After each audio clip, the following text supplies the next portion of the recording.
Hey folks, it's Dr. Hudgens. I am coming to you from my guest bedroom at my house. As you can see, clearly I'm not in a classroom, and you can also see that Madeline and Gracie are behind me. Just a moment ago they were sleeping, but clearly when I hit the button play, that means the puppies get to wake up. Madeline is the big puppy, Gracie is the little one. Hopefully in a minute they'll go back to sleep and they won't try to say hello. Your discussion boards have been graded and I have provided feedback to you. I appreciate your attention to detail, your posting on time, and your scholarly post to one another. The concept of the spirit of inquiry is, to me, a key requirement for you to engage in evidence-based practice. Two of your classmates had some really good insights that I want to share with you. Your classmate Luke wrote, practices should be changed and updated as a result of sound research and evidence, not just for the sake of making change to create something new and exciting. Healthcare professionals should never be completely satisfied with the care that is provided for patients. This can create a stagnant and complacent mindset, which is dangerous in the healthcare field. Two concepts I take from what Luke wrote. First, that we should not be changing for the sake of change. That if we find innovative ideas, if we find a new way to do something in healthcare, we need to be able to make sure that that new way is better than what we're currently doing. We don't want to create chaos in a healthcare environment because every time we find something new and shiny, we want to put it into practice. It is so important that we are thoughtful about the changes that we implement and that we're building on changes, that we're making changes purposefully. The other thing that came away from that is if we're not asking questions, if we're not engaged, then we are going to be stagnant. Madeline has left the building. That if we're not engaged in our practice, if we're not asking questions, that we become stagnant.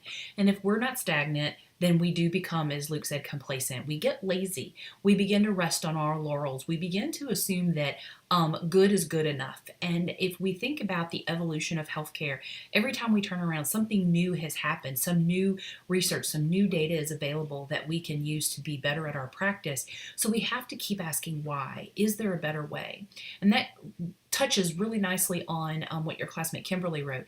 Kimberly wrote, asking questions about why this is and truly understanding the meaning behind nursing practice is extremely important in the healthcare setting. There is a big difference between a nurse that follows nursing practice and one that takes the time to ask questions and understand the meaning behind it. I love Kimberly's focus on asking the questions and understanding why. We spend a lot of time talking about, we do this, but let's talk about the why. Let's look at the pathophysiology. Let's look at the theory behind something. Folks, the why matters.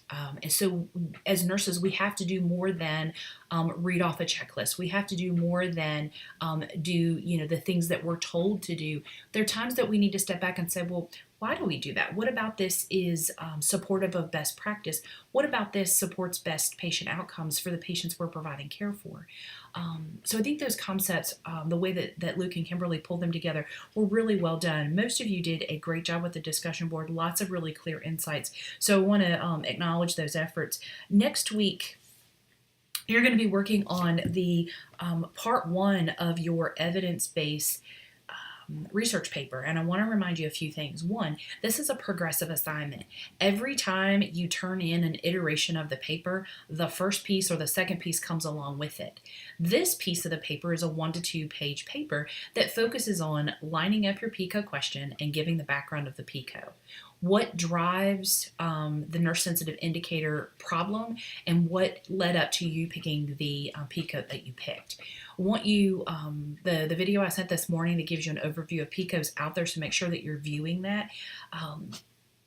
Make sure that you remember that only one person in your group submits the assignment. So if there are 5 people or 4 people in your group and only one of you needs to submit it, the feedback's going to be provided to you as a group. So everyone gets gets to view the feedback once I've provided it. It is so important that you are looking at feedback and you are applying the feedback to make changes. So part 1, that 1 to 2 page paper that you submit, I may write all over it and I may say, okay, rethink this or think about this, or your APA needs work here. The idea is that you're going to take that feedback and you're going to apply the changes, you're going to reword things, you're going to fix your reference or APA errors, and then you'll start part 2. every iteration of this paper, every time you submit it, you should be improving on the prior section. If feedback is ever unclear or you're concerned, touch base with me. I'm happy to walk you through it or give you additional guidance. So let me know if you have other questions.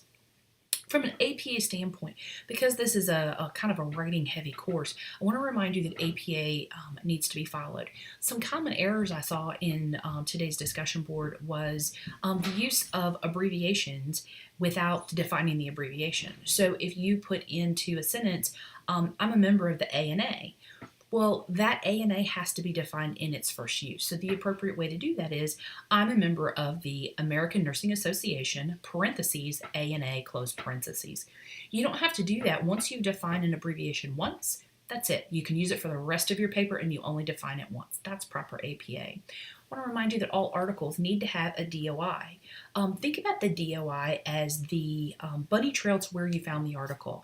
We now have all articles that are electronically linked to a home site, to whoever the database is that runs that research location for that article, and the DOI tells us the exact location of that article so that it can be recovered and reviewed again. So the DOI comes at the end of the sentence. The other thing that I saw commonly was, if you were using 3 to 5 authors, what do you do with the first in-text citation of 3 to 5 authors versus the second, third, and future times that you use additional use the same authors? So I want to remind you, the first time you use a in-text citation that has 3 to 5 authors, you list all of them, all 3, 4, or 5 of them. You put the date and you close the parentheses. After that, then you only use that first author and et al, comma, and the date. That's it. The first time you do it for 3, 4, and 5 authors, it's just different. I would love to know why APA does that, but they don't explain themselves. And then if you use 6 or more authors, then that's a different format as well. I want to remind you that on our Blackboard site, there's a textbook and textbook and resources tab. That tab has additional support for APA formatting and tools that you can use. The Purdue OWL website is a fantastic source. It's free. You can go on there and be very specific, type in your question, and it shows you examples of exactly what you're doing. I can listen to somebody say, hey, this is how you're supposed to do it, but I'm more of a visual person, so I need to see an example. So the Purdue OWL site does a fantastic job of being able to give you how do you cite a book? How do you cite an article versus a blog? What does that look like? I want you to be mindful about making sure that you are improving your APA formatting skills, because it's the format that is commonly used even after you graduate. So if you go into the hospital setting and you and a team of nurses submit a poster for a conference, very often they want that reference page or references in APA. So this is not a wasted skill. This is a skill I want you to continue to polish as you work through the paper in this course. I think those are all the things that are on my list. I hope you guys are having a great week. I will look forward to seeing you soon. Know that I'm here. I know that you're seeing me every week, but know that this course, even though we're not meeting together weekly, that at any point we can get together and we can talk. We can get together in a Google Hangout and share ideas online, or we can talk after class on Thursday. You do not have to feel like you are trying to figure this out by yourself. Know that I'm here. It is almost time to walk the puppy, so I'm going to wrap up. I hope you guys are doing well and staying warm. Talk to you soon.